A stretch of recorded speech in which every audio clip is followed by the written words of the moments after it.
We wish to issue a statement by Mount Kenya and Diaspora Leaders Forum, and we wish to state as follows. Fellow Kenyans, we stand before you as representatives of the people, leaders comprising of Mount Kenya Parliamentary Forum, committed to advancing legislative and development initiatives to the benefit of the people we represent in the region and those in diaspora. We hereby reaffirm our irrevocable faith in the unity and indivisibility of our region and the nation of Kenya. We come to you in tremendous humility to express immense gratitude and admiration to the people of Kenya and of this region for electing us to represent your interests and for electing the Kenya Kwanza administration with President William Ruto as the leader of our country. And we have resolved that we shall be meeting regularly to take stock of the progress and to review achievements and necessary interventions on critical issues that are of concern to the people we represent. We shall further form a coordinating committee to serve as a linkage between us and the executive in the advancement of people-sensitive legislative and development agenda in our region and region's interests in the diaspora. Exactly one day short of today, 2 years ago, on the 13th of September 2022, President William Ruto was sworn in as the 5th President of the Republic of Kenya.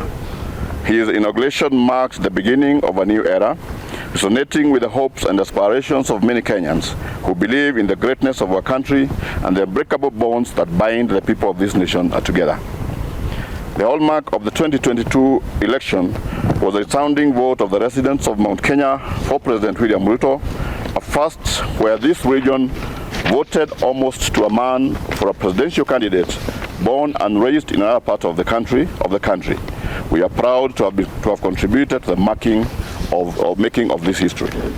The Kenya Kwanza administration has overseen the country through extremely difficult economic challenges during the past 2 years. President Ruto has steered Kenya off an economic cliff, resulting in reduced cost of essential foodstuffs, household commodities, fuel, and the strengthening of the Kenya shilling against foreign currencies in a difficult post-COVID-19 period. Today, the country is no longer facing the risk of debt distress. With the country's economy assuming a positive trajectory, we expect the next 3 years to be the period when this administration will help our constituents and the rest of the country to revitalize the economy and improve the economic well-being of Kenyans. Unfortunately, our effort to consolidate the development needs of the people we represent and canvass for their realization has been frustrated by the lack of a focal point of reference around whom we can channel the interests and priorities of our people to the government for actualization. Instead, the Mount Kenya region has suffered high-octane politics around the fathom unity to support individual and personal ambition rather than the actualization, pursuit and lobbying of the interests of the constituents. Our attempts to call the region to the orderly prioritization of the development needs of the people has been frustrated by condescending threats of dire political consequences unless we support certain personal interests and ambitions. Yet, time is of the essence given that we are already under 3 years to the end of the first term of this administration. As we continue with superiority contests and bickering, the people we represent expect us to aggregate and lobby for prioritization of key projects to ensure the actualization of the promises in our manifesto on the guaranteed minimum returns GMRs for our food and cash crops, including coffee, tea, potatoes, macadamia, better prices for milk and poultry products, reduction of the cost of animal feeds, and advancements of our business, commercial and enterprise interests, and other outstanding manifesto commitments. We have also resolved to champion for a favorable division of revenue regime that provides a formula that greatly benefits the people that we represent. The people we represent expect us to pay ahead better prices for their tea and coffee. We are behind schedule in the enactment of legislative reforms critical to the revitalization of key economic sectors relevant to our constituents. They also have a number of road and water electricity projects which have stalled several years ago that require priority funding for completion. It is our firm belief that with focus and unity of purpose, it is possible to put our energies together and realize great outcomes for the people we represent during the remaining 3 years.